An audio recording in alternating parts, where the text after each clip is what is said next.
کریں تو آپ کو واضح ہو جائے گا کہ جتنا قتل شیعت کا کیا گیا ہے، جتنا قتل علی کے نام پہ علی کے شیعوں کا، علی کے چاہنے والوں کا تاریخ میں قتل کیا گیا ہے، تو اگر یہ امام اسلام کا دست شفقت نہ ہوتا، کربلا نہ ہوتی، انتظار کا فلسفہ نہ ہمارے اندر ہوتا، تو آج دنیا میں کوئی شیعہ باقی ہی نہ ہوتا۔ باوجود اتنے قتل کرنے کے دنیا میں ہر طرف علی کے چاہنے والے نظر آ رہے ہیں، ہر طرف محب امام مہدی نظر آ رہے ہیں، تو کیا یہ معجزہ نہیں ہے تو اور کیا ہے کہ جس قوم کو ختم کرنے کے لیے اتنی کوششیں کی گئی کہ جن کو مار مار کے ان کے خون سے مٹی کو جو ہے گاڑا بنانے کے لیے علی کے چاہنے والوں کا خون استعمال ہوا اور دیواریں کھڑی کی گئیں۔ یہ بغداد میں جہاں پہ بھی آپ دیکھیں کہ تاریخ میں کتنا ظلم، عباسی دور میں، اموی دور میں کتنا ظلم ہوا علی کے چاہنے والوں پہ کہ کسی کا نام بھی علی ہوتا تھا تو اس کو بھی قتل کر دیا جاتا تھا۔ نام رکھنے پہ پابندی تھی، حسن، حسین، علی، فاطمہ، یہ نام رکھ ہی نہیں سکتا تھا کوئی۔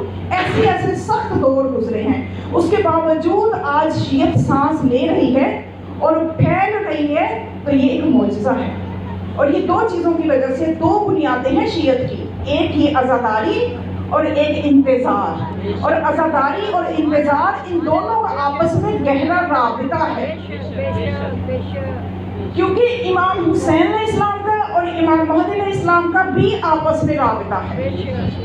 اگر آپ سورہ شمس کو پڑھیں اور اس کی تفسیر میں جائیں تو اس کی تفسیر میں ہمیں یہ ملتا ہے وَالشَّمْسِ وَضُحَاهَا وَالْقَمَرِ إِذَا تَلَاهَا وَالنَّهَارِ إِذَا جَلَّاهَا۔ تو ان تین آیات کی تفسیر میں مولا حسین علیہ السلام یہ فرماتے ہیں کہ یہاں شمس سے مراد ذات محمد مصطفیٰ ہے، قمر سے مراد ذات محمد، ذات علی امیر المؤمنین علی ابن ابی طالب ہے، اور یہاں پہ نہار سے مراد میرا بیٹا مہدی ہے جس کا ظہور ہو۔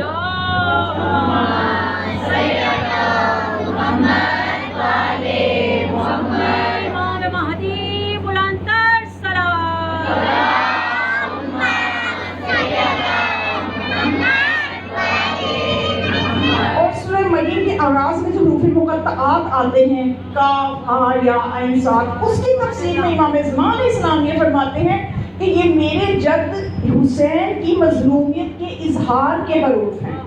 اس میں واقع کربلا چھپا ہوا ہے ان حروف کے اندر، وہ واقع کربلا کی طرف اشارہ موجود ہے ان حروف میں۔ اور پھر ایک طرف ہم دیکھتے ہیں کہ امام حسین علیہ السلام کتاب منتخب میں یہ فرماتے نظر آتے ہیں کہ میرے بیٹے مہدی کا زیادہ سے زیادہ ذکر کرو۔ اچھا، ہمارے یہاں یہ اسم جو ہے مولا کا یہ صحیح تلفظ سے نہیں بولا جاتا، مہدی کہتے ہیں، مہدی نہیں کہتے، مہدی، کیونکہ عربی کی کتابوں میں جب آپ دیکھیں تو یہ مہدی اس طرح سے کیونکہ عربی زبان میں اگر آپ اس کی حرکت کو زبر کو زیر پڑھو گے معنی بدل جاتا ہے۔ تو مولا کا جو لقب ہے وہ مہدی نہیں ہے، مہدی۔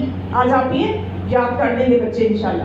تو امام علیہ السلام نے فرماتے ہیں امام مظلوم، ہم سب کیا کہتے ہیں کہ سب سے مظلوم کون ہے؟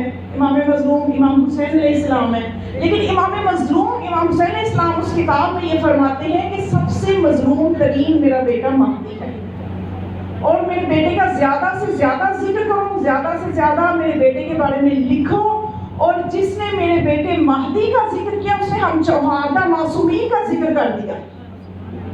تو یہ ہم سب پہ فرض ہے، ہر معصوم کی طرف سے ہمیں تلقین اور تاکید آئی ہے کہ ہمیں زمانے کے امام سے جو ہے ان کا زیادہ سے زیادہ تذکرہ کرنا ہے۔ اور آج جمعے کا دن تو آپ کو پتہ ہی ہے کہ امام اسلام سے منسوب ہے، تو آج ہم انشاءاللہ کوشش کی جائے گی کہ ہم اپنے قلوب کو امام اسلام کے ذکر سے منور کریں۔ اور قرآن کی وہ آیت جس میں دونوں اماموں کا، امام حسین اور امام مہدی دونوں کا تذکرہ موجود ہے، سورہ اسراء کی آیت نمبر 33، من قتل مظلوما فجعلنا لولیہ سلطانا، کہ جو کوئی مظلومیت کے ساتھ قتل ہو جائے تو ہم نے اس کا ولی، اس کا ایک سرپرست بنائے ہیں جو اس کے قتل کا بدلہ لے گا۔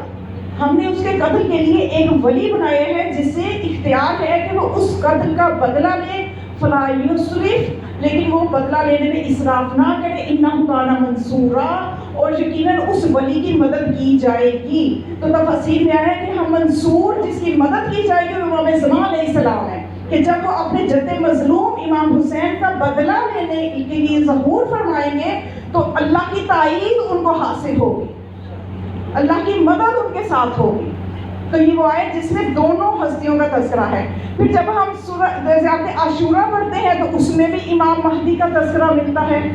اللہم ارزقنی کہ اے خدا مجھے یہ والی توفیق عطا فرما کہ میں اس امام کی مددگار بن جاؤں جب وہ ظہور فرمائے اور اپنے جد مظلوم کا بدلہ لینے لگے. اور پھر جب ہم دعائے ندبہ پڑھتے ہیں تو اس میں کافی سارے فضائل جو ہیں وہ امام حسین علیہ السلام کے، جو امام زمان علیہ السلام نے اپنے جد کے فضائل بیان کیے ہیں. تو جب ہم زیارت ناہیہ پڑھتے ہیں تو اس میں امام زمان علیہ السلام نے اپنے جد مظلوم کے مسائل بیان کیے ہیں. یعنی یہ بہت گہرا رابطہ ہے عزاداری کا اور انتظار کا.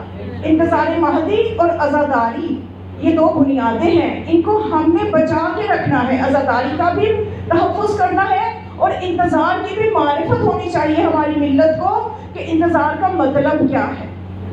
یعنی ہم امام کا انتظار کر رہے ہیں اور ہم کبھی یہ سوچتے ہیں کہ ہمارے امام ہمیں نظر نہیں آتے، پتہ نہیں ہم بھی کیسے دور میں آ گئے ہیں. بچے ہیں نا، ذہنوں میں سوالات آتے ہیں، ہم بھی پتہ نہیں کیسے زمانے میں پیدا ہوئے ہیں، ہمیں اپنے امام نظر ہی نہیں آتے.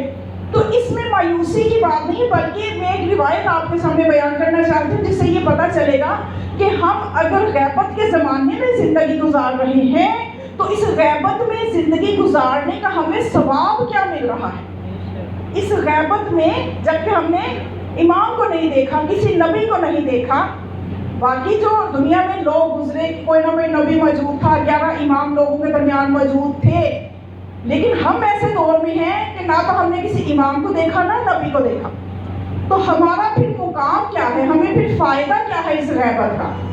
تو امام باقر علیہ السلام یہ فرماتے ہیں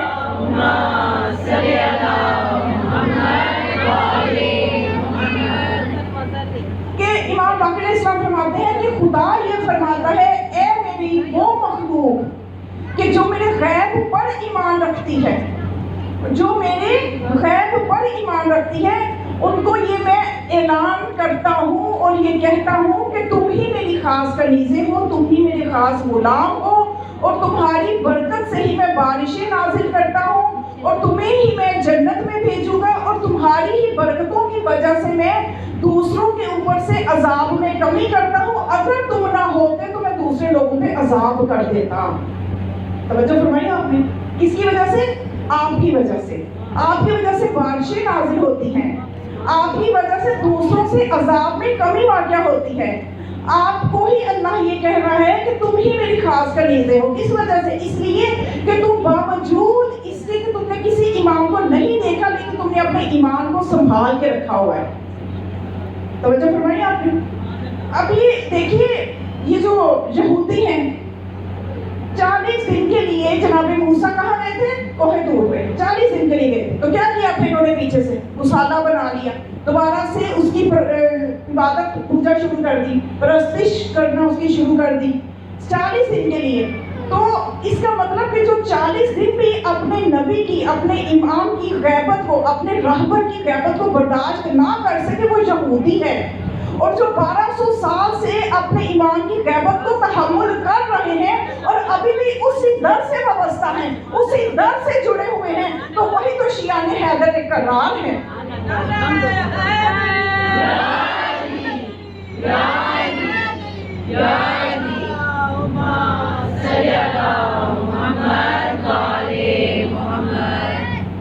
کیونکہ دیکھیے نا، ایک عرصہ ایسا بھی گزرا ہے، ہم تو کہتے ہیں جی ہمیں امام نظر نہیں آتے، لیکن امام موجود تو ہے نا، ہمارے قلب میں موجود ہے، ہمارے عقیدے میں موجود ہے، ہمارے روح میں موجود ہے. اور ایک وہ بھی زمانہ ان ایسے لوگ تھے کہ ان پہ ایسا زمانہ آیا کہ ان کے اوپر کوئی حجت خدا نہیں تھی. وہ کون سا زمانہ تھا کہ جب جناب عیسیٰ کو اللہ نے اٹھا لیا اور آخری نبی جو ہیں وہ 600 سال کے بعد آئے. 500 یا 600 سال کا عرصہ ہے، اس کے بعد نبی اکرم دنیا میں آئے. تو اب یہ جو درمیان کا 500-600 سال کا عرصہ ہے، ان لوگوں کے اوپر حجت کون ہے؟ یہی سوال کسی نے آ کے ہمارے چھٹے امام سے کیا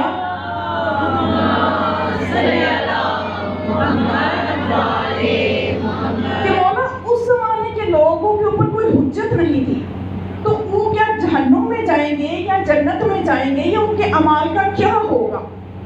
تو معصوم نے فرمایا کہ حضرت عیسیٰ جاننے سے پہلے انہیں یہ کہہ گئے تھے سیأتی من بعد اسمہ احمد، کہ میرے بعد ایک نبی آئے گا اور اس کا نام احمد ہوگا، اور جو کوئی اس ایک جملے پہ عقیدہ رکھتے ہوئے اعمال انجام دیتا رہا ہوگا وہ جنت میں جائے گا، اور جس نے اس عقیدے کو بھلا دیا، اپنے عقیدے میں نہ رکھا اس بات کو، اپنے نبی کی بات کو، تو اس کے اعمال کسی کام نہیں آئیں گے۔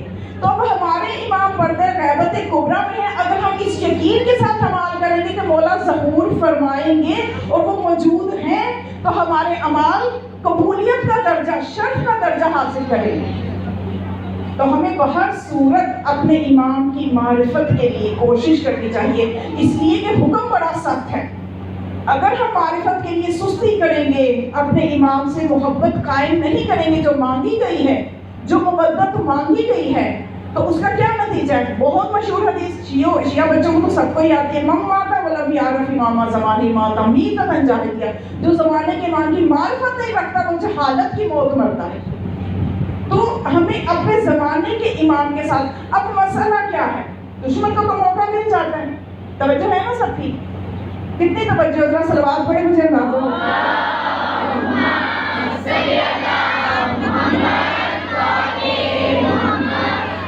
بس ایک ہی بات دشمن کے ہاتھ میں ہے، بھئی کس امام کو تم مانتے ہو؟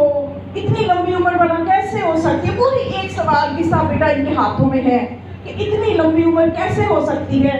تو میں بچوں کو یہ بتانا چاہوں گی کہ آپ سے اگر کوئی یہ سوال کرے نا کہ بھئی آپ جس امام کو مانتے ہیں اتنی عمر کیسے ہو سکتی ہے، کیسے کوئی اتنا عرصہ جی سکتا ہے، تو آپ پلٹ کے سوال کیا کریں، آپ اس سے کہا کریں کہ آپ کیسے جی رہے ہیں، آپ کیسے جی رہے ہیں؟ اگر آپ جوان ہیں اس لیے جی رہے ہیں تو جوانوں کو موت نہیں آتی؟ اگر آپ اس لیے جی رہے ہیں کہ آپ صحت مند ہیں تو کیا صحت مند کا کوئی پتہ چلتا ہے؟ اس کو موت نہیں آتی؟ کس لیے؟ تو پھر وہ یہ کہے گا بس حکم خدا سے جی رہا ہوں، تو بس وہ بھی حکم خدا سے جی رہے ہیں، خدا کا جب تک حکم ہوگا تب تک وہ جئیں گے۔ تو مزید تسلی کے لیے آج کی نسل کے ہاتھوں میں دلائل ہونے چاہیے۔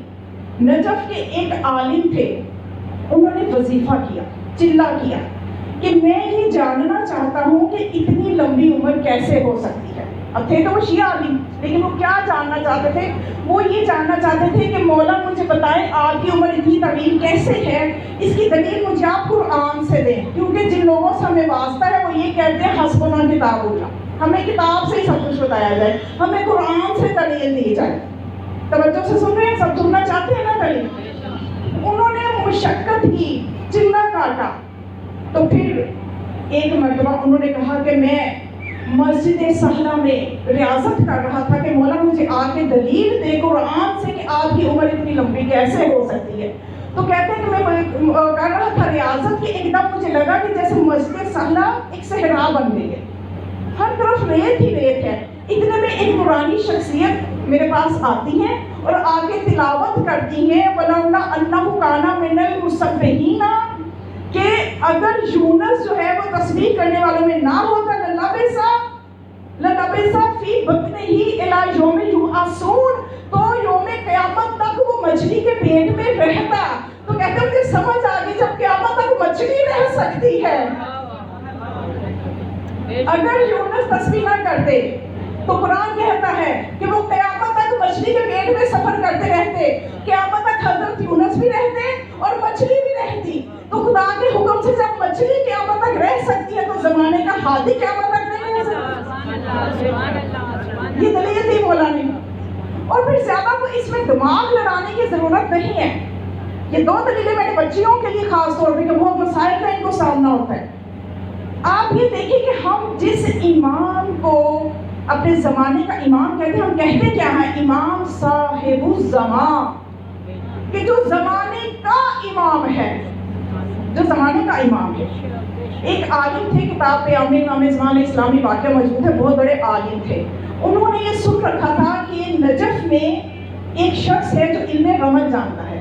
علم رمل یہ ہوتا ہے کہ کنکریاں پھینک کے تو بتایا جاتا ہے کہ تمہارے ساتھ کیا ہونے والا ہے۔ تو وہ ایک وہ بھی قسم ہے، کئی قسم کے علوم ہے دنیا میں، ان میں سے علم رمل بھی ہے۔ تو یہ جو عالم دین بھائی تھا اپنے چھوٹے بھائی کو ساتھ لیے، ان کی والدہ بہت بیمار تھی.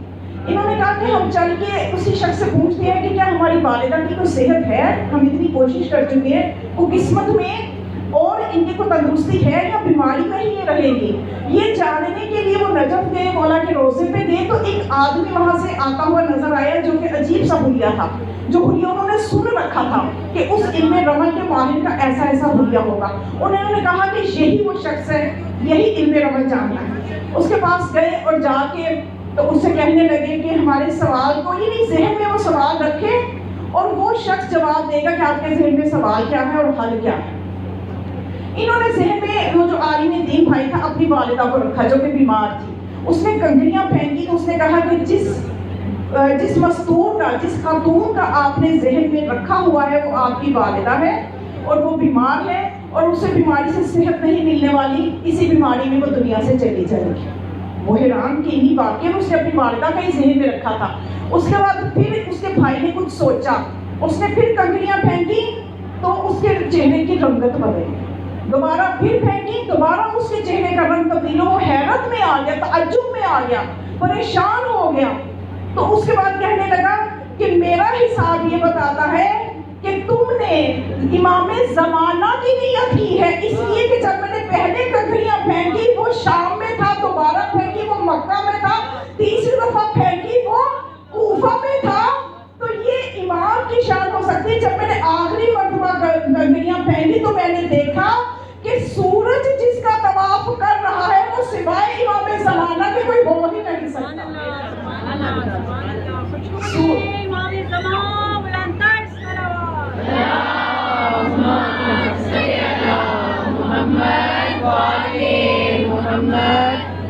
بھئی ہم کیا کہتے ہیں امام زمان.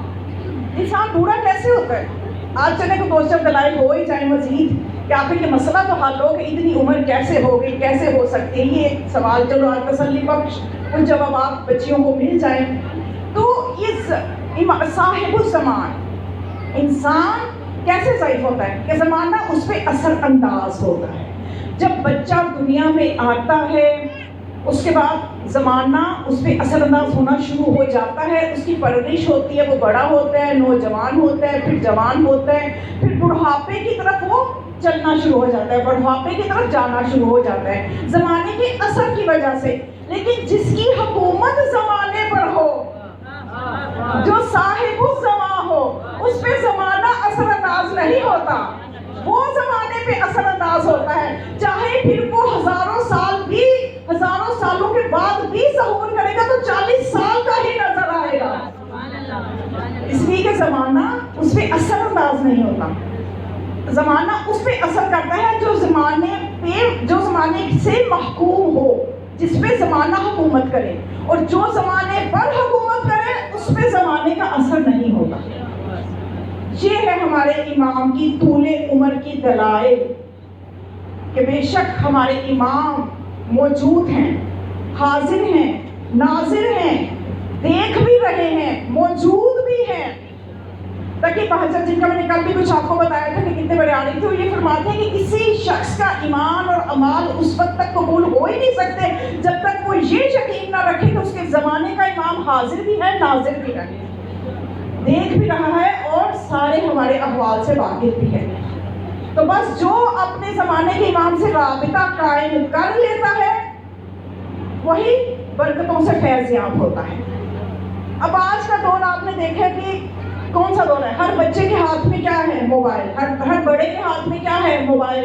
ایک سادہ سی مثال کہ کیسے ہم امام سے برکت حاصل کر سکتے ہیں، کیسے ہم اپنا رابطہ مضبوط کر سکتے ہیں، ہمیں کیا کرنا ہوگا. تو اس کا دیکھیے ایک مثال میں آپ کو دیتی ہوں کہ جس موبائل کا سافٹ ویئر جتنا سٹرونگ ہوتا ہے، جتنا پاورفل ہوتا ہے، وہ اپنے اس جہاں سے سگنلز آتے ہیں اس سینٹر سے جلدی رابطہ کر لیتا ہے. اگر وہ چیزیں ڈاؤن لوڈ کرنا چاہے، اگر وہ کسی چیز کی ہدایت لینا چاہے، فوراً اس کو ہدایت مل جاتی ہے. اور اگر موبائل ہو کمزور سا سافٹ ویئر کہ جس کے سگنل ہی ٹھیک نہ ہو تو وہ اپنے سینٹر سے رابطہ بھی دیر سے کرے گا اور جواب بھی دیر سے آئے گا، ہدایت بھی دیر سے ملے گی. تو بس یہی بات ہے کہ ہم اپنے باطن کو جتنا مضبوط اور پاکیزہ کریں گے اتنا ہمارے امام سے رابطہ جلدی ہوگا. کچھ سمجھ میں آئی مثال؟ جتنا ہمارا اندر کا سافٹ ویئر اسٹرانگ ہوگا، پاک ہوگا، مضبوط ہوگا، روحانی طور پہ زیادہ توانا ہوگا، اتنا ہی زمانے کے امام سے رابطہ بھی جلدی ہوگا. اور ایسا ہم نے بہت دیکھا ہے، ہماری تاریخ بھری ہوئی ہے ایسی مثالوں سے. کسی بھی چیز پہ یقین حاصل کرنے کے لیے کتنے واقعات ضروری ہوتے ہیں؟ 1 2 4 واقعہ بھی ہو جائے تو وہ اتھینٹک ہو جاتی ہے سب کے نزدیک. اور جس امام کو دیکھنے کے لیے ہزاروں واقعات کتابوں میں بھرے ہوں، اور وہ بھی ان لوگوں کے واقعات کے جو متقی پرہیزگار کبھی جھوٹ نہیں بولتے، وہ بتا رہے ہوں، تو کیا کوئی شک رہ جائے گا اس ہستی کے وجود میں؟ کوئی شک نہیں ہوگا. صرف ہمیں اپنا اندر کا سافٹ ویئر جو ہے وہ توانا کرنا پڑے گا، اس کی سیٹنگ ایسی کرنی پڑے گی کہ امام سے لے سکیں، امام سے اپنا رابطہ مضبوط کر سکیں. اور ایسا ہوتا ہے جن کا سافٹ ویئر اسٹرانگ ہوتا ہے وہ رابطہ کر لیتے ہیں. حسن اصفہانی ایک بہت بڑے عالم، نجف میں وہ نماز جماعت پڑھایا کرتے تھے. نجف میں جو جماعت ہوتی تھی 5 وقت کی نماز، کیا کتنا بڑا ان کا مقام ہے. دیکھیے کہ مولا علی علیہ السلام کے روزے پہ 5 وقت کی جماعت وہ کروایا کرتے تھے. ایک مرتبہ وہ ظہرین کی نماز پڑھا کے ابھی فارغ ہوئے، عصر کی نماز پڑھا کے فارغ ہوئے، ان کو ایک خط موصول ہوا، خط ملا. وہ کس کی طرف سے تھا؟ وہ یمن سے خط آیا تھا. یمن میں اہل سنت، برادران اہل سنت کے جو بحر العلوم ہیں، ایک تو ہمارے بحر العلوم ہے نا، کہ جن کو یعنی بحر العلوم جن کے پاس علوم کا سمندر ہو، اسی طرح سے ان میں بھی ایک بحر العلوم ہے جو ان کے نزدیک بحر العلوم ہے. ان کے نزدیک جو بہت بڑے ان کے عالم ہیں یمن کے، تو انہوں نے ایک خط بھیجا کہ آپ جو یہ کہتے ہیں کہ آپ کے امام موجود ہیں، تو آپ کے پاس کیا دلیل ہے کہ آپ کے امام موجود ہیں؟ انہوں نے خط پڑھا، بند کیا، اور اپنے ساتھ جو ان کا تھا، ایک جو ان کا سمجھ لیجیے غلام تھا، اسے یہ کہا اس کا جواب لکھو، جو خط لے کے آیا ہے اس کے ہاتھ ابھی اس کا جواب لکھ کے تو دے دو. جواب یہ لکھوایا کہ اس کا جواب یہ لکھو کہ آپ نے دلیل مانگی ہے کہ آپ کا امام موجود ہے، تو آپ کے پاس دلیل کیا ہے؟ تو ان سے یہ کہو کہ ہم کوئی دلیل نہیں دیتے، آپ آ جائیں، ہم ملاقات کروا دیتے ہیں. آپ یہ دیکھیں یہ رابطہ ہے. میں دعویٰ کر سکتی ہوں، آپ ایسا دعویٰ کر سکتے ہیں اگر آپ کو کوئی کرے، کیونکہ ہم نے ابھی اپنے اندر کو اتنا پاکیزہ نہیں کیا، ہم نے ابھی اتنی محنت نہیں کی، ہم نے ابھی معرفت ہماری بہت کمزور درجے میں ہے. تو جو امام کو سمجھ لیتے ہیں، امام تک جن کا رابطے مضبوط ہو جاتے ہیں، تو انہوں نے کہا کہ آپ آ جائیں، ہم ملاقات کروا دیتے ہیں. مہینہ گزرا تو ایک دن یہ نماز پڑھا رہے تھے تو ان کے پاس ان کا غلام آیا اور آ کے کہنے لگا وہ جن کو آپ نے بلایا تھا وہ آ گئے ہیں. یعنی برادران اہل سنت کے جو بحر العلوم ہیں، وہ ان کا غلام اور ان کا بیٹا، یہ 3 لوگ یمن سے آ گئے ہیں اور کہتے ہیں جی ہماری ملاقات کروائیں. تو انہوں نے کہا کہ ابھی یہ اپنے گھر جائیں، میں ان کے گھر آ کے ان سے ملاقات کرتا ہوں. ابھی حسن اصفہانی جو ہیں، یہ جہاں پہ ان کا اسٹے تھا وہاں چلے گئے، ان سے ملاقات کی اور ان سے کہا کہ رات کا کھانا آپ نے ہمارے ساتھ کھانا ہے. تو رات کو وہ 3 افراد حسن اصفہانی کے گھر آ گئے، کھانا کھایا، رات کی تاریکی ہو گئی. تو آپ نے حسن اصفہانی نے اپنے ایک غلام کو چراغ پکڑایا، اس زمانے میں جو لالٹین ہوتی تھی روشنی، وہ پکڑائی اور وادی سلام کی طرف چلے گئے. وادی سلام وہ قبرستان ہے جو مولا علی علیہ السلام کے روزے کے ساتھ متصل ہے. جنہوں نے زیارت کی ہے انہوں نے دیکھا ہوگا، جنہوں نے نہیں کی اس فرش ازا کے صدقے سے اگلا سال آنے سے پہلے وہ بھی زائر بن جائیں مولا علی علیہ السلام کے. تو اب یہ کہتے ہیں کہ انہوں نے چل پڑے. اچھا تاریخ میں آپ دیکھیں تو امام زمان اسلام کی 3 جگہ ایسی ہیں کہ جہاں پہ وہ نشست فرما ہوتے ہیں، تشریف رکھتے ہیں. 3 جگہ. ایک جگہ وادی سلام ہے، میں خود دیکھ کے آئی ہوں، وہاں پہ مقام صاحب الزمان لکھا ہوا ہے، وہ امام علیہ السلام کی مخصوص نشست ہے، وہاں پہ امام لازمی آتے ہیں. کس وقت آتے ہیں یہ نہیں پتا، یہ سیکیورٹی کے معاملات ہیں، اس کی اجازت نہیں ہے کہ کوئی یہ تحقیق کرنا شروع کر دے کہ کس وقت آتے ہیں. لیکن یہ ضرور ہے، ثابت ہے کہ یہ امام کا مقام ہے، مقام صاحب الزمان. اور ایک امام کا مقام ہے ہلا میں. یہ نجف کی ایک جگہ ہے ہلا، جہاں پہ وہ واقعہ ہوا تھا کہ جب امام السلام نے معرفت کے امتحان لینے کے لیے شیعوں کو بلایا تھا. جب شیعہ وہاں کے اکٹھے ہوئے کہ ہمیں اپنے امام کی زیارت کرنی ہے, تو ان کا امتحان لینے کے لیے امام نے چھت پہ پہلے 3 بکرے بندھوا دیے. اس کے بعد باری باری ایک کو بلایا, آؤ اور زیارت کرتے جاؤ. پہلا گیا زیارت کرنے, آپ نے ایک بکرا ذبح کر کے, تو اس کا خون جب ندی سے بہتا ہوا لوگوں کے سامنے سے گزرا, باقی سب بھاگ گئے کہ ہم نے نہیں زیارت کرنی. تو بہرحال یہ معرفت جب کمزور ہوتی ہے تو اس طرح کا وہ مقام پھر بن گیا مقام صاحب الزمان وہاں پہ. اور ایک مقام ہے امام کی نشست کربلا میں. آپ جائیں گے جب کربلا میں تو آپ کو نہر فرات کے نزدیک بہت بڑا ایک مقام لکھا ہوا نظر آئے گا, مقام صاحب الزمان. یہ 3 جگہ امام سے مخصوص ہیں. ابھی جو حسن اصفہانی ہے, ان کا رابطہ اتنا مضبوط ہے زمانے کے امام سے, انہوں نے لالٹین پکڑی, اس کی روشنی میں وادی سلام جو کہ اندھیرا تھا ہر طرف, چلے گئے رات کا وقت. تو اس کے بعد وہ سب سے پہلے ان کو کہا کہ آپ باہر رکیں, خود وہ اندر داخل ہوئے مقام صاحب الزمان میں. وہاں ایک کنواں بھی ہے, وہاں سے وضو کیا. اس کے بعد انہوں نے جب وہاں پہ 2 رکعت نماز پڑھ لی تو کہا کہ بحر العلوم اندر آ جائیں. بیٹا نہ آئے, اکیلے بحر العلوم اندر آئے. وہ عالم دین جو تھا اہل سنت, اس کو اندر بلایا. اندر جب بلایا تو اب جب 2 لوگوں کی باتوں کی آوازیں آ رہی تھی تو اب 3 لوگوں کی باتوں کی آوازیں آنا شروع ہو گئی.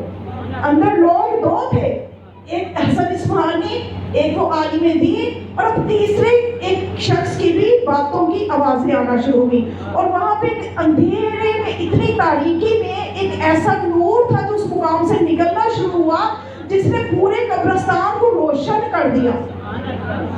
اور اس کے بعد جب ان تینوں کے درمیان باتیں ہوتی رہیں تو اس کے بعد وہ نور مدھم ہوتا ہوتا ختم ہو گیا. تو حسن اصفہانی نے کہا کہ بحر العلوم کے بیٹے کو اندر بھیجا جائے. جب بیٹا اندر گیا تو جو وہ باپ تھا اس کے منہ پہ یہ الفاظ تھے, اے فرزند زہرا مجھے معاف کر دیجئے. اے فرزند زہرا, میں آج تک آپ کو سمجھ نہ سکا, میں غلطی پہ تھا, مجھے معاف کر دیجئے. یا صاحب الزمان مجھے معاف کر دیجئے. اور جب وہ اپنے آئے ہوش میں تو پھر اپنے بیٹے کو سارا واقعہ بتایا. بیٹا بھی شیعہ ہوا, خود بھی شیعہ ہوئے, غلام بھی شیعہ ہوا, اور یمن جا کے ہزاروں لوگوں کو شیعہ کیا. اب سمجھ میں آیا کہ جو ہم زیارت میں پڑھتے ہیں السلام علیکہ یا عین الحیات, اے حیات کے چشمے آپ پر سلام. اس حیات کا مطلب صرف یہ ظاہری حیات نہیں ہے, بلکہ انسان کو ایسی ہدایت کر دیتے ہیں کہ انسان کو اندر سے حیات مل جاتی ہے. زیارت پڑھتے نا مولا کہ السلام علیکہ یا عین الحیات, السلام علیکہ یا عین اللہ, اے اللہ کی آنکھ آپ پر سلام. ہر جمعے کو جو مولا کی زیارت پڑھی جاتی ہے اس میں یہ جملے ہم پڑھتے ہیں. تو امام علیہ السلام جو ہے اللہ کی آنکھ ہے, حیات کا سرچشمہ ہے. سرچشمہ جو ہوتا ہے نا وہیں سے تو چیز. اب پانی کا سرچشمہ جب ہم کہتے ہیں تو پانی دنیا میں پھر جہاں اسی سرچشمے سے پہنچے گا. تو حیات جو بٹے گی امام زمان کے صدقے سے بٹے گی. یہ ہے مقام امام زمان علیہ السلام. صلوات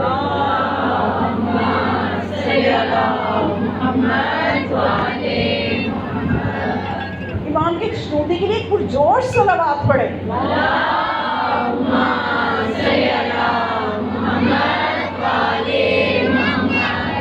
اتنی بڑی نعمت ہے امام. جو بھی زمانے کا امام ہوتا ہے وہ اپنے زمانے کے چاہنے والوں کے لیے, محبوں کے لیے بہت بڑی نعمت ہے, نعمت عظمیٰ ہے. صرف ہماری وہ غفلت ختم نہیں ہو رہی, ہماری سستی ختم نہیں ہو رہی. اللہ کرے کہ کبھی ختم ہو جائے, اس عزاداری کے صدقے سے ہم اپنے امام تک پہنچ جائیں.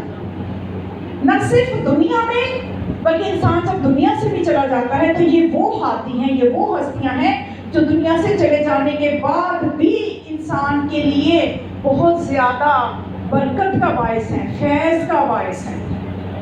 آیت اللہ محسن الحکیم ایک بہت بڑے مجتہد گزرے نجف. اب ان کا تو کچھ ہی عرصہ پہلے جب یہ صدام کا زمانہ تھا تو ان کو شہید کیا گیا تھا. محسن الحکیم, میں تھوڑا سا تعارف کروا دوں, یہ کس پائے کے عالم تھے کہ جب ایک مرتبہ ایک بہت بڑے مصر سے اہل حدیث کے عالم جن کا نام تھا حافظ سرور, وہ مصر سے شام آئے تھے, مصر سے نجف آئے تھے اس لیے مناظرے کے لیے. تو محسن الحکیم کے دفتر جب پہنچے تو محسن الحکیم نے حافظ سرور سے کہا کہ اچھا آپ شیعت سے مناظرے کے لیے آئے تھے، کیونکہ وہ جو حافظ سرور ہے پہلے یورپ جاتے رہے تو عیسائیوں سے مناظرے کیے، تو عیسائیوں سے مناظروں میں وہ جیت گئے، اسلام کی فتح ہوگی۔ تو مصر کی جو الازہر یونیورسٹی ہے بہت مشہور ہے، الازہر یونیورسٹی والوں نے کہا بھائی یہ تو بڑا لائق بندہ ہے حافظ سرور، پاکستانی بندہ تھا وہ، اب تو کچھ 2-4 سال پہلے ان کا انتقال ہوا ہے، سیالکوٹ کے رہنے والے تھے، تو انہوں نے کہا بھائی یہ تو بہت ذہین بندہ ہے، اب اس کو شیعوں کے ساتھ مناظرے کے لیے بھیجتے ہیں۔ تو حافظ سرور نے کہا کہ اچھا میں اگر نجف چلا گیا، وہاں سے میں مناظرہ جیت گیا تو پاکستان کے شیعہ تو میرے بائیں ہاتھ کا کھیل ہے، ان کو تو میں ٹھیک کر لوں گا، اور جب میں نجف والوں سے مناظرہ جیت جاؤں گا تو پاکستان کے شیعہ تو میرے لیے بڑی آسانی سے میں ان کو ہار دے دوں گا۔ اب یہ جب نجف پہنچا تو محسن الحکیم کے دفتر میں پہنچا، تو محسن الحکیم نے حافظ سرور سے کہا کہ آپ مناظرے کے لیے جو سوالات تیار کر کے لائے ہیں وہ کسی کو بتائے تو نہیں؟ حافظ سرور نے کہا نہیں میں نے کسی کو نہیں بتایا، حتیٰ کہ میں نے اپنی فیملی کو نہیں بتایا، اپنی بیوی کو نہیں بتایا، اپنے بچوں کو نہیں بتایا۔ تو انہوں نے کہا محسن الحکیم کی پہچان کروانا چاہ رہی ہوں، یہ محسن الحکیم کس پائے کے عارف تھے۔ کہنے لگے اے حافظ سرور اگر آپ کہیں تو میں آپ کے سوال آپ کو بتا دوں۔ یہ ہے امام کے غلاموں کو سمجھیے، ابھی ہم علی کو کیسے سمجھیں گے؟ علی کے غلام کو تو سمجھ لیں، ابھی تو ہمیں علی کے غلام سمجھ میں نہیں آ رہے۔ تو محسن الحکیم نے کہا کہ آپ کے سوال آپ کو بتا دوں، تو وہ حیران ہو گیا، کہتا آپ کیسے بتائیں گے، آپ کیسے بتائیں گے؟ تو محسن الحکیم نے کہا کہ میں نہیں بتاؤں گا، یہ صاحب قبر علی بتائیں گے، یہ صاحب قبر بتائیں گے سوال۔ یہ ہوتا ہے زمانے کے امام پر اعتماد، یہ ہوتا ہے یقین۔ ہمیں اپنے زمانے کے امام پر کتنا یقین ہے؟ ہم کسی کو دعوے کے ساتھ کچھ کہہ سکتے نہیں کہہ سکتے، اس لیے کہ ہم نے اپنے آپ کو بھی غفلت سے ہی نہیں نکالا۔ ابھی تو ہمیں نیند آ رہی ہے، ابھی تو ہم دیکھ رہے ہیں کہ ادھر کیا ہو رہا ہے۔ صلوات پڑھیں ذرا۔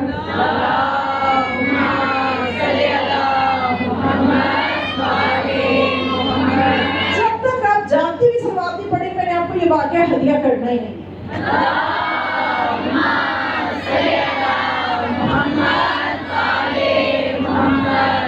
یہ بھی جاگتے بھی نہیں ہے، سوری بھی جاگتے بھی صلوات پڑھیں۔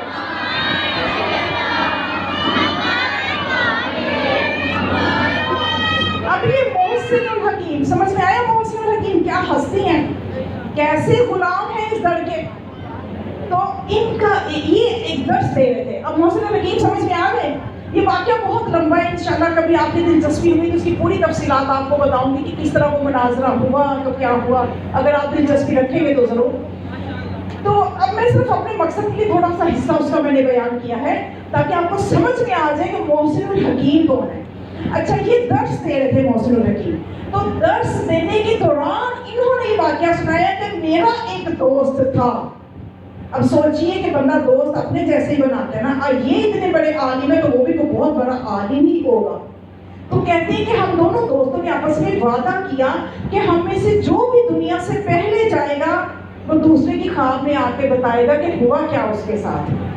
تو اتفاقاً یہ ہوا کہ وہ دوست کا انتقال ہو گیا، وہ دنیا سے چلا گیا۔ اب محسن الحکیم بتاتے ہیں، کہتے ہیں کہ میں ہر روز انتظار کرتا تھا کہ اب یہ میری خواب میں آئے گا، یہاں تک کہ مہینہ گزرا، 2 مہینے گزرے، 6 مہینے گزرے، میں پھر بھول گیا کہ روزانہ انتظار کرتا تھا لیکن خواب میں وہ نہیں آ رہا تھا۔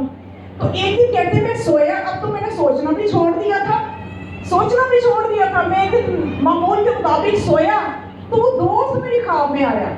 تو میں نے اس سے یہ کہا بھائی تم آئے نہیں، اتنے عرصے بعد، سال بعد تم میری خواب میں آئے ہو، میں تمہارا ہر روز انتظار کرتا رہا تھا، تمہارے ساتھ معاملہ کیا ہوا؟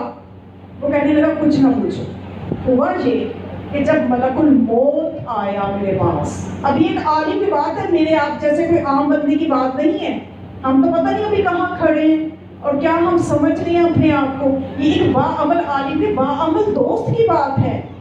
کہتے ہیں کہ جب ملک الموت آیا تو میرے سے پوچھنے لگا اور کہتے ہیں مجھے سمجھ آ گئی کہ بس اب یہ فرشتے جو نظر آ گئے کہ بس اب دنیا سے رخصتی ہے۔ تو ملک الموت میرے سے پوچھنے لگا ہاں میں بتاؤ تمہیں میں مجوسیوں کے ساتھ محشور کروں کہ یہودیوں کے ساتھ کہ عیسائیوں کے ساتھ؟ اب یہ حیران، کہتے میں نے تو رونا پیٹنا شروع کر دیا، کیسی بات کر رہی ہوں، میں تو مومن ہوں، میں تو علی کا چاہنے والا ہوں، میں تو ساری عمر علی علی کرتا رہا، میں تو ساری عمر جو ہے وہ عبادتیں کرتا رہا، خدا کی عبادتیں کرتا رہا، علی علی کرتا رہا، سارا کچھ مجلس سے سنتا رہا، تو اب تم میرے سے یہ پوچھ رہے ہو؟ تو کہتے بھی بات تو سیدھی سی ہے، کیا تم نے یہ حدیث نہیں سنی تھی کہ رسول اللہ نے فرمایا کہ اگر کوئی جس کے اوپر حج کی شرائط پوری ہو جائیں اور وہ حج نہ کرے تو چاہے وہ مجوسیوں کے ساتھ مشہور ہو، چاہے یہودیوں کے ساتھ مجھے پرواہ نہیں۔ یہ حدیث نہیں سنی تھی تم نے؟ اب دیکھیں، تھا یہ عالم، باعمل تھا، عبادتیں کرتا تھا، مجلسیں سنتا تھا، لیکن اس نے لاپرواہی کی حج کے حوالے سے، مصروف رہا۔ اچھا 30 سال کرتا ہوں، 2 سال، دوسرے سال کرتا ہوں، جیسے ہمارے یہاں بھی اچھا جی بچیوں کی شادی سے فارغ ہو کے حج کریں گے۔ بھئی یہ کہاں حدیث میں آیا ہے کہ حج بچیوں کی شادی کی کوئی شرط ہے؟ حج کی شرائط تو پڑھے، حج کی شرائط میں استطاعت شرط ہے، جو ہی استطاعت ہو گئی آپ نے حج کر لیا۔ یہ کہیں نہیں لکھا کہ بچوں کی شادیاں، بچیوں کی شادیاں۔ اور حج ایک ایسی عبادت ہے جوانی میں کریں۔ بچیوں کی شادیاں کر کے تو مطلب ویسے پورا ہو جاتے ہیں، پھر جا کے وہ ویل چیئر پہ بیٹھ کے طواف کرو تو ویل چیئر پہ بیٹھ کے سعی کرو، کوئی مزہ نہیں آتا۔ جوانی میں حج کریں، سب سے پہلے حج کریں۔ بیٹیوں کی شادی کے وہاں جا کے دعا کر لیں تو پوری ہو جائے گی۔ وہاں اتنی برکتوں والی جگہ، خانہ کعبہ میں پہلی نگاہ بڑے 3 دعائیں قبول ہیں، تو وہاں ایک بیٹیوں کی نہیں دعا کر لینا؟ تو ضرور آپ نے ایک ضد لگانی ہے کہ نہیں میں نے یہ کام کر کے وہ کام کر کے پھر ہی حج پہ جانا۔ یہ بڑی ضروری عبادت ہے۔ ایک عالم کو پوچھا جا رہا ہے تجھے مجوسیوں کے ساتھ اٹھائیں گے، تمہیں نصرانیوں کے ساتھ اٹھائیں گے؟ تو سوچنے والی بات ہے۔ حدیثیں اس لیے نہیں ہے کہ بس ہم سنیں تو بس سننے کے لیے اور پڑھنے کے لیے، بس عمل کرنے کے لیے ہیں، اور بھی عمل کرنا ہے۔ ابھی بھی موقع آپ کے ہاتھ میں، حج کو معمولی نہ سمجھیں، فرض عبادت ہے یہ۔ تو اب ہوا یہ کہ وہ کہتے ہیں کہ میں تو پریشان کہ اب میں کیا کروں؟ تو کہتے ہیں وہاں پہ اور معصومین بھی آ گئے، ہستیاں آ گئی۔ ظاہر ہے ان کا وعدہ ہے، جب ہمارا چاہنے والا دنیا سے جاتا ہے، پنجتن پاک آتے ہیں، ان کی زیارت ہوتی ہے، تو کہنے لگا کہ میں حسرت سے سب کو دیکھنے لگا، لیکن انہوں نے مجھے اگنور کیا۔ دیکھیے گناہ بہت بڑا ہے، واجب میں سستی۔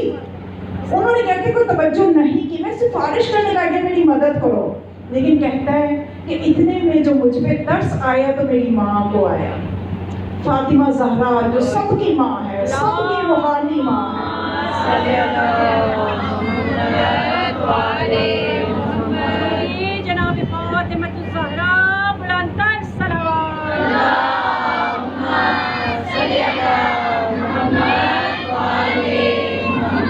میری ماں کو، سید تھا نا وہ، میری ماں کو ترس آیا، تو اس نے، میری ماں نے یہ کہا، جناب سیدہ کونین نے فرشتوں سے کہا کہ تم اس کو گرفتار تو کر لو، لیکن اس کے بارے میں ابھی کوئی فیصلہ نہ کرنا، یہودیوں عیسائیوں میں نہ اس کو بھیجنا، فیصلہ نہ کرنا، اس کو گرفتار کر لو، فیصلہ نہ کرنا، میں اپنے بیٹے مہدی سے کہوں گی وہ اس کی نیابت میں حج کرے گا۔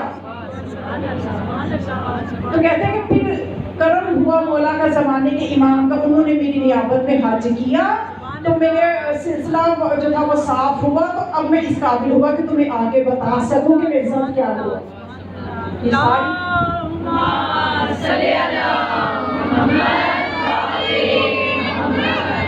تو بس مومنات زمانے کے امام سے محبت ہے، ان کے لیے اپنے دل میں شوق پیدا ہے۔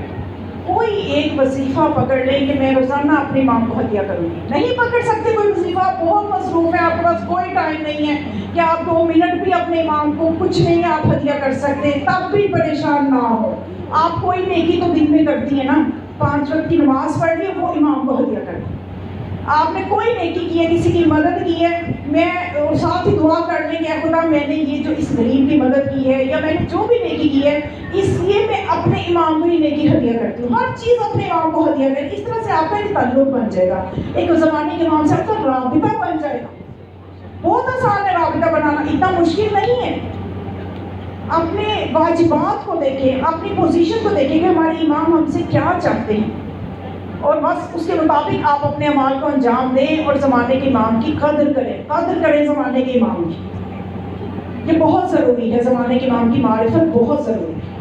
تو بس مومنات، امام بہت دکھی ہوتے ہیں جب وہ ہمارے اعمال نامے کو دیکھتے ہیں، ہمارے امام کے پاس ہمارا اعمال نامہ جاتا ہے تو وہ دکھی ہوتے ہیں، روتے ہیں کہ آج میرا یہ دعویٰ کرنے والے ہم امام زمان کے ماننے والے ہیں، تو میرے جد نے جس چیز کے لیے قربانیاں دی ہیں یہ لوگ اس کی قدر نہیں کر رہے، یہ لوگ اس پہ عمل نہیں کر رہے۔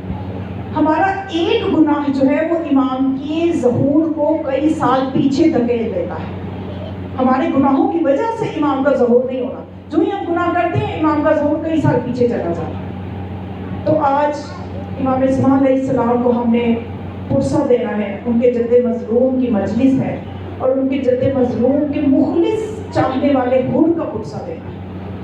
اور پتہ ہے امام اسماعیل علیہ السلام بہت روتے ہیں، صبح کو بھی روتے ہیں، شام کو بھی روتے ہیں، اور وہ صرف رو رو کے یہی کہتے ہیں اے میرے جد مظلوم حسین، جس وقت آپ پہ مصائب آئے میں موجود نہیں تھا، لیکن آج میں صبح کو بھی روتا ہوں، شام کو بھی روتا ہوں۔ اور ہمارے نبی فرماتے ہیں کہ اگر کوئی زمانے کے امام کی زیارت کرنا چاہتا ہے تو بڑا آسان نسخہ ہے، اس پر بات یہ ہے کہ آمادہ ہونے کی ضرورت ہے۔ جناب رسول اللہ فرماتے ہیں کہ میرا بیٹا مہدی اپنے جد مظلوم حسین کے غم میں فجر کی نماز کے بعد بھی روتا ہے، مغرب کی نماز کے بعد بھی روتا ہے، اور جو چاہتا ہے میرے بیٹے کی زیارت کرے وہ فجر کے بعد امام کے رونے میں شامل ہو جائے، امام کے ساتھ مل کے روئے، مغرب میں امام کے رونے کے ساتھ شامل ہو جائے۔ تو جب میرا بیٹا دیکھے گا یہ میرے ساتھ مل کے میرے جد کے غم میں رو رہا ہے تو مولا ضرور توجہ کریں گے، میرا بیٹا ضرور توجہ کرے گا۔ یہ وہ چھوٹے چھوٹے اعمال ہیں جن کو اگر ہم انجام دیں تو ہم اپنے زمانے کے امام کی توجہ کو حاصل کر سکتے ہیں۔ تو بس مومنات، بہت آج کے دنوں میں میرے امام بہت غمگین ہیں، ہمارے امام بہت غمگین ہیں۔ زیارت ناہیہ میں اتنا دردناک پرسہ پیش کیا ہے، زیارت ناہیہ میں اتنے دردناک مسائل میرے مولا کے موجود ہیں کہ وقت کا امام رو رو کے سلام بھیجتا ہے، کبھی سلام بھیجتا ہے کہ میرا سلام ہو اس ہستی پہ کہ جس کی پسلیاں ٹوٹ گئی، میرا سلام ہو اس غریب پہ کہ جس کی بائیں طرف کی پسلیاں دائیں طرف، جس کی دائیں طرف کی پسلیاں بائیں طرف، میرا سلام ہو ان خشک ہونٹوں پر کہ جو پیاس سے سوکھے ہوئے تھے، میرا سلام ہو اس معصوم بچی پر کہ جس کے چہرے کی رنگت تماچے کھا کھا کے بدل گئی تھی۔ یہ وہ سلام ہے، یہ وہ پرسہ ہے، یہ وہ رونا جو امام اسلام زیارت ناہیہ میں پرسہ پیش کر رہے ہیں، اور ایک ایک مظلوم کے اوپر میرے مولا سلام پیش کر رہے ہیں۔ پھر ایک جگہ رو کے سلام پیش کرتے ہیں، میرا سلام ہو اس قیدی پر کہ جس کا گوشت زنجیریں کھا گئی، جس کے بدن کا گوشت زنجیروں نے کھا لیا۔ اور پھر سلام پیش کرتے ہیں کہ میرا سلام پیش ہو ان مستورات پر کہ جن کے ہاتھ نسل بستہ تھے۔ اس طرح سے امام سلام پیش کرتے ہیں اور روتے جاتے ہیں۔ کتنے دکھی ہیں ہمارے امام آج کے دن۔ یا امام صاحب الزمان، ہم آپ کے غم میں آپ کے ساتھ شریک ہیں، ہم آپ کو پرسہ پیش کرتے ہیں، آپ کے جد مظلوم حسین کا ہم آپ کو پرسہ پیش کرتے ہیں، امام سجاد پہ آنے والی مصیبتوں کا۔ یا امام زمان علیہ السلام، ہم آپ کے ساتھ آپ کے غم میں برابر کے شریک ہیں، اپنے امام کو تصور میں رکھ کے پرسہ دے، کیونکہ مومنات جب آپ روتی ہیں، جب عزاداروں کی آوازیں بلند ہوتی ہیں تو ہمارے امام صادق فرماتے ہیں کہ اے میرے جد کے غم میں رونے والوں، جب تمہاری رونے میں آوازیں بلند ہوتی ہیں میں امام صادق تمہیں دعائیں دیتا ہوں، اس لیے کہ حسرت ہے ان معصوموں کی کہ ہمارے جد کے غم کو محسوس کیا جائے اور ہمارے جد کے غم میں رویا جائے۔ اس لیے وہ فرماتے ہیں کہ اس طرح سے ہمارے جد کے غم میں رویا کرو جیسے ماں جوان بیٹے کی لاش پہ روتی ہے۔ ہمارے غم کو معمولی غم نہ سمجھنا، ہماری قربانیوں کو معمولی قربانیاں نہ سمجھنا۔ تو بس وہ جناب حور، یہ حور کون ہے؟ یہ حور ایک کوفہ کا دلیر شخص تھا، بہت ہی دلیر تھا۔ ابن زیاد کو اس کی شجاعت کا علم تھا، ابن زیاد نے اس کو اپنے دربار میں بلایا اور یہ کہا کہ یزید کا یہ حکم ہے کہ تم نے جو حسین اپنے اہل حرم کو لے کے کوفہ سے کربلا کی طرف جا رہے ہیں، تم نے ان کے قافلے کو روکنا ہے اور حسین کے قافلے کو اہل حرم سمیت میرے دربار میں لے کے آنا ہے۔ مومنات کی تھوڑی سی تاریخ ہے جس کو سننے سے آپ کو اندازہ ہوگا کہ حالات کتنے سخت تھے۔ اب یہ حور جو ہے اس نے کہا کہ ٹھیک ہے جو تمہارا حکم، لیکن اس کے اندر اہل بیت کی محبت ایک گوشے میں موجود تھی جو اس کو بچا گئی۔ اب یہ وہاں معاہدہ کر رہا ہے ابن زیاد سے کہ ٹھیک ہے میں حسین کو اہل حرم سمیت گھیر کے تیرے دربار میں لے آؤں گا۔ اب مولا حسین مکہ سے کربلا کی طرف رواں دواں ہے ان کا قافلہ، کہ اتنے میں یہ جو حر ہے جب یہ ابن زیاد کے دربار سے نکلا تو اس کو تاریخ میں لکھا ہے کہ اس کو 3 مرتبہ آواز آئی کہ اے حر تجھے جنت کی بشارت ہو، اے حر تجھے جنت کی بشارت ہو۔ تو یہ حر کہنے لگا، سوچنے لگا کہ میں تو جنت کے شہزادے کو ابن زیاد کے دربار میں لا رہا ہوں، میں تو جنت کے شہزادے کا راستہ روکنے جا رہا ہوں، تو مجھے جنت کی بشارت کیوں مل رہی ہے؟ لیکن اس نے اس بات کو توجہ نہ کی اور اپنا لشکر لے کے چلا گیا۔ جب منزل اشراف پہ پہنچا تو امام حسین علیہ السلام کو دور سے لشکر آتا ہوا نظر آیا۔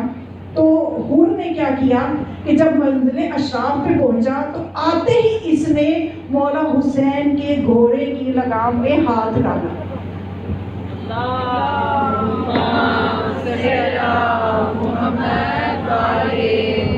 حور نے مولا حسین کے گھوڑے کی لگام میں ہاتھ ڈالا۔ وہ ہاتھ کا ڈالنا تھا کہ جو بیویاں تھیں، جو مستورات تھیں، جو زہرا کی بیٹیاں تھیں، ان میں کوہرام پپا ہو گیا کہ یہ کس کو ضرورت ہوئی کہ حسین کے گھوڑے کی لگام کو تھام لے۔ جب بیویوں میں آہو پکار شروع ہوئی تو اس وقت مولا حسین نے حر سے کہا، اے حر تیری ماں تیرے رب میں بیٹھے، تو کون ہوتا ہے میرا راستہ روکنے والا؟ تو کون ہوتا ہے میرا راستہ روکنے والا؟ اب حر کا جواب سنیے جو تاریخ نے لکھا۔ تاریخ نے لکھا کہ حر نے کہا کہ اے حسین، آپ کی ماں وہ ہے کہ جن کا نام میں بغیر وضو کے نہیں لے سکتا، اگر آپ کی ماں کوئی اور ہوتی تو میں جواب دیتا۔ جناب سیدہ کی محبت اور عظمت حر کو بھی پتا تھا، اور دوسری بات یہ کہ حر کو یہ نہیں پتا تھا کہ واقعاً یہ قافلہ اس لیے گھیرا جا رہا ہے کہ ان کو قتل کرنا ہے اور ان کی عورتوں کو قیدی بنانا ہے۔ حر صرف یہ سمجھ رہا تھا کہ صرف یہ ایک وقتی طور پہ، ایک ڈراوے کے طور پہ، ایک وقتی طور پہ ان کو قید کرنا ہے۔ وہ یہ سوچ بھی نہیں سکتا تھا کہ نواز رسول اور رسول کے خاندان کو قتل کرنے کا ارادہ ہے، یہ بالکل بھی علم میں نہیں تھا۔ اس کے بعد کیا ہوا کہ جناب حر کو مولا حسین نے کہا، ایک جناب حر کا جو لشکر تھا اس کے ساتھ ایک مختصر سا خطاب کیا۔ مولا حسین نے مختصر سا خطاب کیا حر کے لشکر کے ساتھ۔ وہ خطاب کیا تھا؟ مولا نے خطاب یہ کیا کہ اے لشکر والوں، تم مجھے یہ بتاؤ کہ تم میرے ساتھ کیوں دشمنی کر رہے ہو؟ تم مجھے کیوں گھیر کے ابن زیاد کے دربار میں لے جانا چاہتے ہو؟ کیا تم اے کوفہ والوں تمہیں پتہ نہیں ہے کہ تم نے ہی مجھے خط لکھ کے بلایا تھا کہ ہمارے پاس کوئی قاضی نہیں ہے، اب جب میں ہدایت کے لیے آ گیا ہوں تو اب تم میری مدد کیوں نہیں کر رہے؟ کیوں میرے خلاف اٹھ کے آ گئے ہو؟ تو جب یہ بات حر نے سنی تو یہ مولا حسین سے کہنے لگا کہ اے حسین، مجھے تو پتہ نہیں ہے کہ کوفہ والوں نے آپ کو خط لکھے ہیں۔ حر کو یہ بات بھی پتہ نہیں تھی۔ مولا حسین نے اپنے غلام کو بھیجا اور وہ خطوں کی بوری مولا ساتھ لے کے جا رہے تھے۔ مولا نے وہ سارے خط الٹا کے حر کے آگے رکھ دیے۔ حر نے جب ان خطوں کو دیکھا تو اس کے چہرے کی رنگت بدل گئی کہ یہ ہوا کیا اور یہ میں کس کام کے لیے آ گیا۔ وہ اندر سے اس کے ضمیر نے اسی وقت اس کو ہلا دیا تھا، اسی وقت حر ہل گیا تھا۔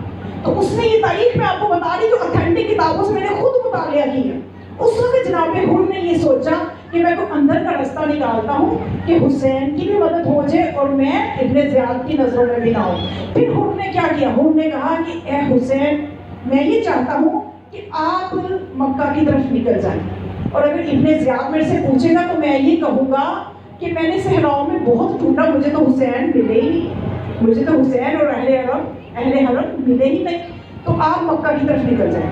پھر مولا نے اپنے قافلے میں سے پوچھا کسی کو یہاں سے اشراف سے مکہ کا راستہ آتا ہے؟ ایک شخص نے کہا مجھے آتا ہے۔ اب وہ مکہ کی طرف قافلہ چلا گیا، پورے اہل حرم، مولا حسین اور ان کا قافلہ